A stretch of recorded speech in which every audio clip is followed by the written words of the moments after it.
The London Underground has a secret. A dirty one. One which excludes vulnerable people from its services. Back in 2006, TfL promised to double the amount of step-free stations on its network, up to over 90 by 2013.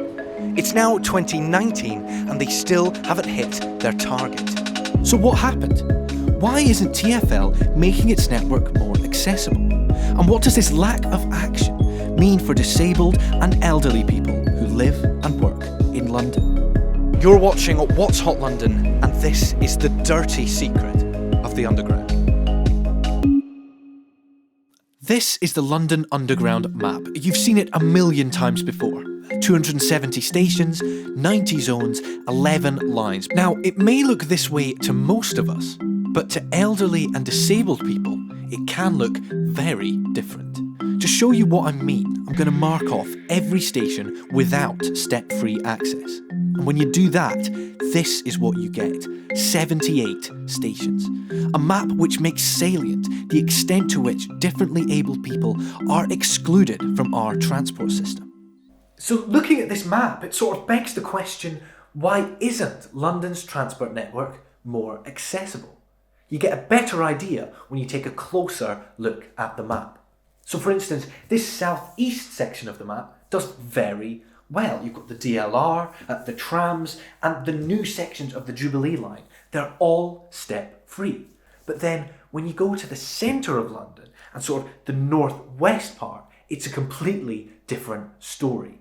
You've got the Metropolitan, the Bakerloo, and these old parts of the Jubilee line, and there's barely anything at all.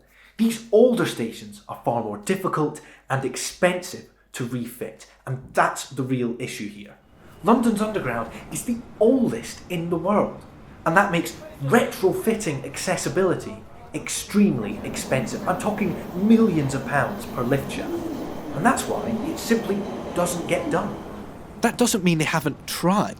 TfL made this promise in 2006, and then along came a recession and years of conservative austerity. And since then, they've just not had the funds available to make the network more accessible. However, according to new plans, 38% of the Underground network will be step-free by 2024, including 12 new stations in the next 2 years. So progress is planned. It's just very, very sluggish. But it's not enough to just look at this awful map. I want to experience it. And that's why, for the next week, I'm going to travel using only step-free stations. I want to try and understand just how much extra inconvenience it adds to my day, and what it feels like to be excluded from something that everyone else has. Before I did that, however, I decided to speak to Alan Benson, the chairman of the charity Transport for All, which promotes the rights of disabled and elderly people to use London's transport networks. He explained to me just how different it is for disabled people using the Underground. For you, if you want to get from A to B, you turn up at the station, get on the train, get off, you're done. I turn up, get a staff member, help me with the ramp. They've got to contact where I'm going. They need a ramp. This slows things down. So it can take me 50%, 100% longer to do a journey than it takes you. He also told me how he thought TfL were progressing with their new goals. They are making improvements. By their own admission, they've got some way to go, but they are taking it in the right direction. It's not the big things, often it's the little things, like the right signage, like well-trained staff. Simple things like just having seating so that people can sit down, take a rest. Things that they don't necessarily think about. As for tips for me in my journey, Alan had one really important piece of advice. If it can go wrong, it will go wrong at some point.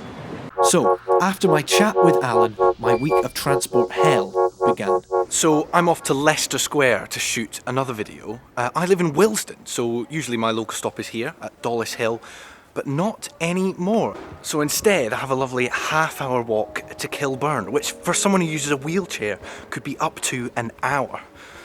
At least it's a nice day.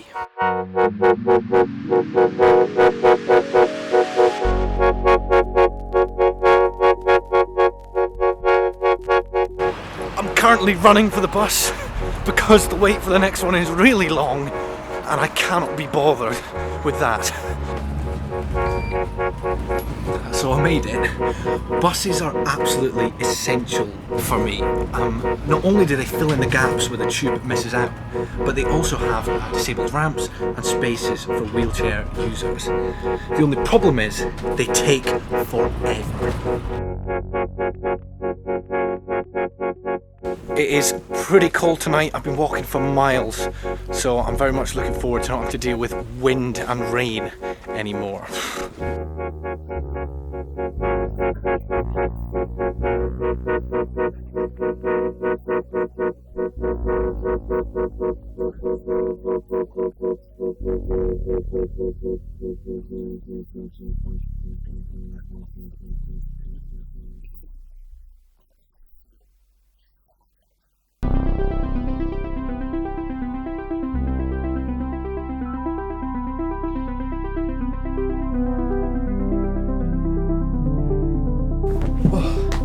So that's my week of transport hell finally over with. I'm very glad to be going back to the full tube map because this one is horrible. It sucks. I mean, I know that I'm just scratching the surface. It's kind of like Alan said, it's not the big things, it's the little things that sort of add up, like trying to find a lift, or bus ramps not working, or just dealing with inconsiderate passengers. That's all things which I didn't have to do. We look at the tube map every single day, but we don't see the other exclusionary map that's behind it. It's going to take TfL a while to get where we need to be so that we're all travelling on the same map, but until then, there are things that we can do. Look up, give up your seat to someone else. Just be considerate of other passengers, and I think if we all did that, then the London Underground would be a better place for everyone.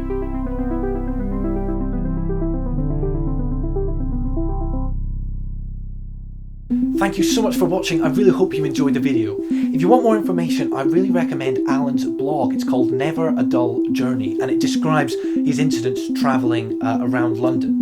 It's sort of all these little things that when you add them up, paint a picture of what it's really like to travel around London with a disability.